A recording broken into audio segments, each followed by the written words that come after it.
What's going on, guys? Thought I'd do another quick video today. My girlfriend's bike, she has a little XR100. She's just been having some issues with the carburetor. I'm kind of tired of it. Just, it'll sit for a couple months and then, she doesn't ride it or start it and then it'll be clogged and this, that, and the other thing. So I think I'm going to try and get ready to sell it and maybe find something that's fuel injected or something that's just a little newer because it's 2003. So it's, 12 years old or 22 years old, I mean.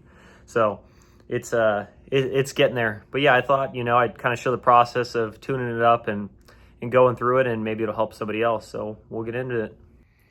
All right, this is the bike. Thought I'd just show it off real quick. Got this thing on Craigslist a couple years ago. It's kind of got some BBR stuff to it, so it's been used probably by somebody pretty good. I think the swing arm's a little different and a couple other things. But yeah, the bike's pretty easy to work on. I mean, it's all air cooled, so the carb's just right here, easy to take off. And I also noticed that her throttle is completely stuck for some reason. I have no idea why. So we're kind of just going to take that carb off real quick, see if maybe that's super gummed up and that's why the throttle isn't moving, or maybe the cable's, seized up and whatnot. So we're going to put some lube in there and kind of go from there. All right, for anybody that's new to the channel, that's just watching this, I'm definitely not a certified mechanic, so take this with a grain of salt, but got the air boot on the back side here. This is just a little Phillips head, so that's pretty easy to take off. Just loosen it up and then you can kind of just pop that boot off like that. And then on this other side, we're just gonna have a 10 millimeter bolt on this side, 10 millimeter bolt on that other side. And then we can just loosen these up, take these off, and then once I get that all done, I'll show you guys from there. So got those bolts off. Sometimes gas will kind of come out when you're moving this thing around. So maybe if you have some gloves or a rag, you can do that. So there's these two bolts. This guy's just gonna kind of pull off like this. And we're gonna have this fuel line on this side. You can take that off. Just got a little pair of needle nose. Just wanna be careful with it that you don't rip it or crack it, especially if you have a bike like this that's been sitting a while. And then kind of just pull this thing out.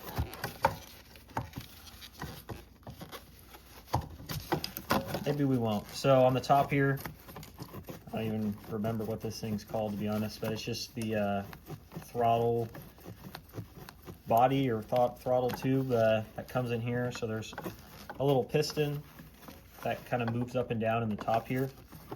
This guy just pulls out just like that. And then now the carb's totally free. Then your carb comes out. And then this float bowl on the bottom usually will be full of some gas. So what I like to do is you can use a little flathead, open this up, and then kind of drain the gasoline out of the bottom of this. That way it doesn't go all over the place. Or if you do end up trying to open it up, just know that there's going to be some residual gas from the last time you ran the bike. All right, so we got the carb here now. Hopefully this looks okay. I'm trying to make sure this is all visible. So on the bottom side, we got 3 Phillips head screws. That's going to give you access to the float bowl. So I'm going to go ahead and just pop those open real quick.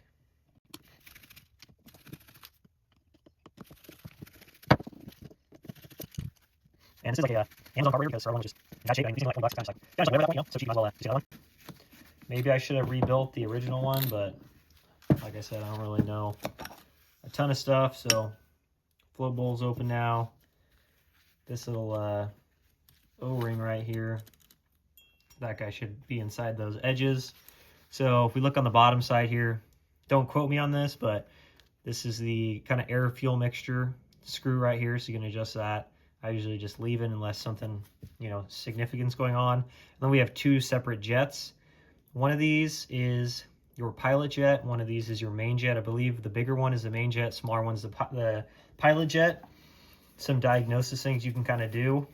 If your bike is running and starting, but it won't idle properly, like it'll just die, usually that has something to do with the pilot jet being clogged because that controls the idle.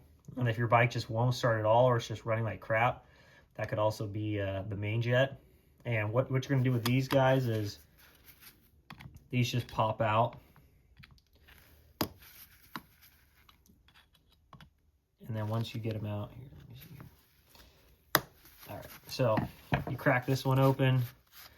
This guy will come out like so. There's your jet. You can see there's a bunch of stuff all over that thing that we need to clean off. Then we'll come and pop out this pilot jet. And there's a couple different things you can do with these. If you buy carb cleaner from the store, that's great. You can kind of soak them in carb cleaner. The other kind of cheap free way, if you already have gas lying around, you can soak these things in some fuel. What I recommend you do, I have an air compressor. I know not everyone has one of those, so if you don't have one of those, you might be kind of out of luck. But what you do is you go outside into the sun and point this up at the air and look in the end. And if it's clear, you know the jet's not clogged, which I can almost guarantee this pilot jet's clogged, but you go through and you look through and it's dark, you know that jet's still clogged. So soak this thing a little bit. Sometimes if you have like a little tiny, wire or something, you can poke it through there, but you want to be careful not to damage it. And then I like to just blow through the end with a air compressor. Just make sure there's no blockages, and then we can kind of go from there. All right, so I just went through with the air compressor. What I have is like a little shot glass here. I'll kind of just fill that with like either gasoline or carb cleaner. I'll soak the jets in there. Once they've soaked for like 10 minutes or whatever, then I'll blow them out with the air compressor, make sure everything's good. As far as the carburetor goes, I like to just make sure that everything seems like it's working in order.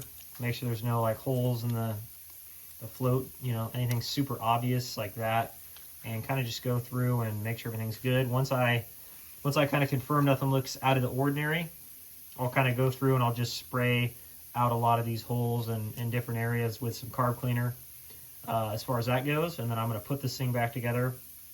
We'll mount it up and try and get it to fire. All right, so we just got all that put back together. I'm not going to show this whole process because it's pretty much just the opposite of what we just did, but obviously make sure you connect your fuel line back onto the carb. This guy only goes in one way, so just make sure it drops in like how it's supposed to, and then screw this back on the top here like so.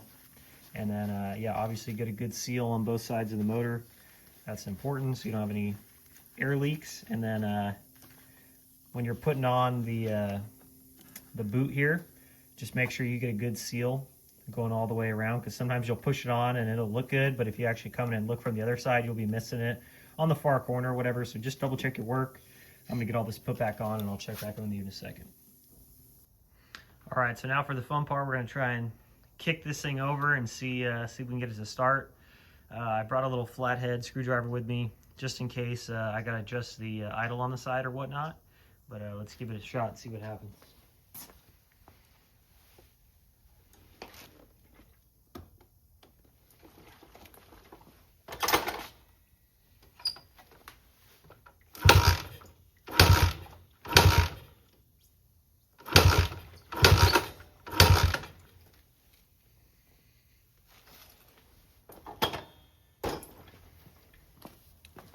All right, so we're still having some problems getting it to start. It doesn't have super new gas in it, so I'm not sure that's going to help.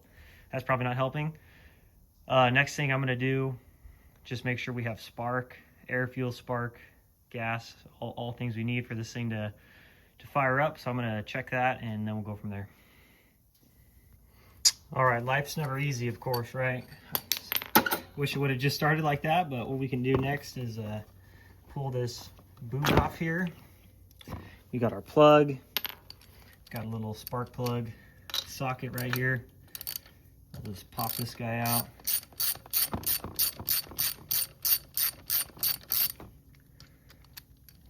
Should be pretty close.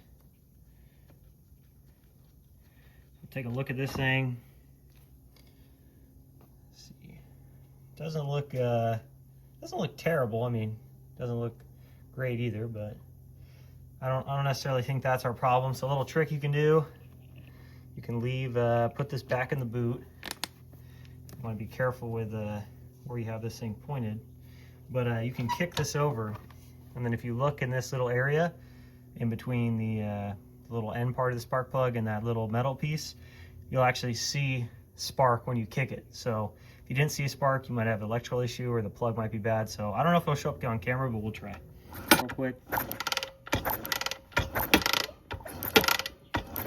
So we do have spark, which means we still have another issue, whether that be the carb or something fuel related. So we're gonna go back to that and see if we can figure it out. So just out of curiosity, I just opened up the flow bowl just to make sure we're getting fuel, and nothing really came out. So I'm thinking that fuel line might have been the issue. So this fuel line is all stiff and looks really bad. So I'm just gonna go ahead and just change it out with a fresh piece and see if that makes a difference. All right, we made our adjustments. I think everything should be hooked up right. So we're gonna try one more time, see if we can get this thing to start.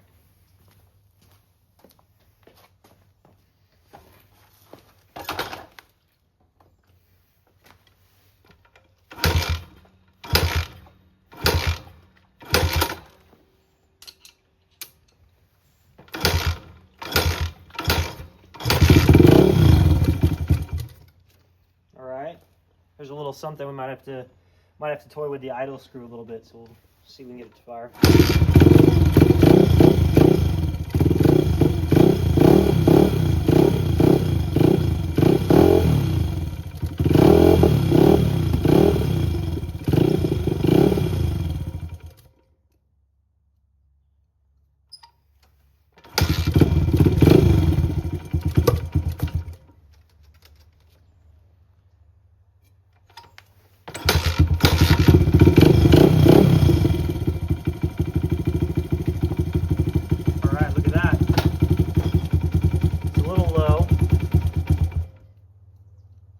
Go a couple turns the other way.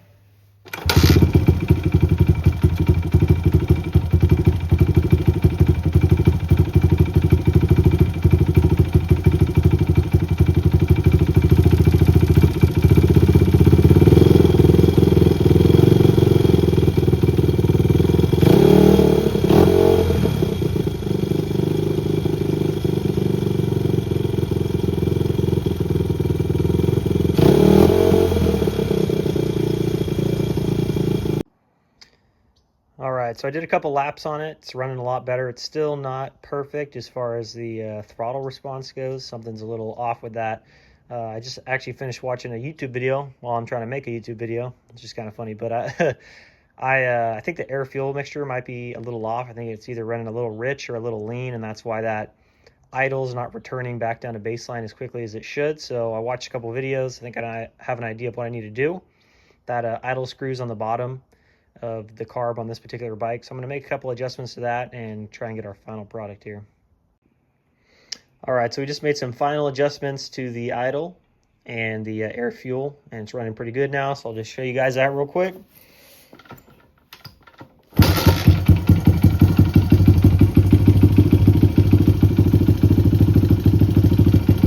It sounds nice and smooth.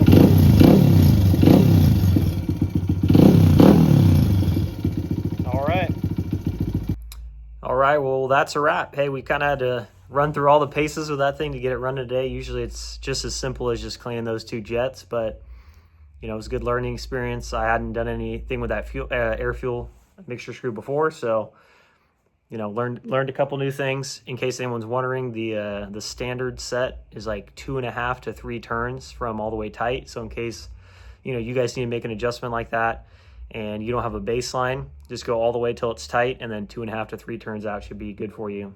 But yeah, fun video. If you guys like stuff like that, let me know in the comments. Please like, comment, subscribe, and I appreciate everyone's support.